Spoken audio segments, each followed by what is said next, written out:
The UK government's new race survey site is up and it makes for some interesting, albeit a little uncomfortable reading. Titled Ethnicity Facts and Figures, the website shows stats on how different ethnic groups are doing in areas like education, health and housing. If you want to know whether white Britons earn £2 more per hour, you now have a one-stop centre at your disposal. The site also lays bare all you want to know about how each race group perform in school, from age 5 right until they leave for university, be it in how well they do maths or in learning how to speak English.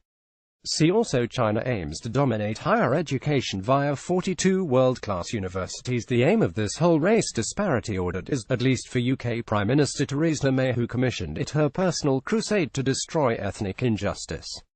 And for the country's public services, it's a call to wake up and smell the lack of roses. People who have lived with discrimination don't need a government audit to make them aware of the scale of the challenge, May said, as reported by RT. But this audit means that for society as a whole, for the government, for our public services, there is nowhere to hide. These issues are now out in the open. And the message is very simple: if these disparities cannot be explained, then they must be changed. The effectiveness of such stats in righting race wrongs aside, the stats do hold some surprising findings. And the education front isn't exempt from this trend either. Here's what we found. 1. Chinese teens get best grades in English. Yup, better than the Brits themselves. Bury your outdated stereotypes of Asians speaking broken English. When it comes to tests, Chinese pupils aged 14-16-year-olds scored the most, 83% grades A to C in English and Maths GCSE during the academic year 201,560. Only 63% of white British pupils achieved the same. Those from the white Gypsy Roma fared the worst, with only 10% attaining the same results.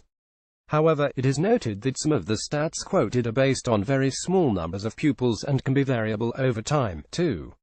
Indian children perform best in languages among children aged 5 to 7. Indian boys and girls were most likely to meet the expected standard in reading, writing and speaking. Girls do better than boys in all three aspects. See also India Minister thinks jail, death penalty for parents the way to get kids in school. 3. Chinese teens score the most 3As in A-level. Chinese students were consistently most likely to achieve 3A grades or better at A-level, with 24% achieving this. To get a measure of what this means, the national average was 13%. 4. Chinese school leavers most likely to head to university, least likely to work. The audit shows that overall, 65% of students went into higher education after finishing their A-level. Only close to a quarter of all students, 23%, went on to work. Compare this to the stats within the Chinese group. 85% of Chinese students go on to university after A-level, the highest of any ethnic group. However, they make up the smallest numbers for those who go into employment after A-level, with only 6% doing so. 5. Minority youth suffer biggest employment rate gap. Young minorities are employed a lot less than the white peers. Source Reuters.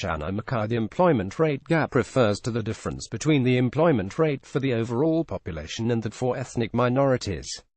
Excluding white ethnic minorities, this gap is the largest in the 16-24 age group. Only 34% of ethnic minorities are employed, a difference of 20 percentage points from the whole populations. Between 2004 and 2016, Indians saw the biggest drop in employment in this age group, dropping from 44% in 2004 to 35% in 2016. Overall, all ethnicities saw falling employment rates, except for the white, other and black ethnic groups. This article first appeared on our sister site Study International News.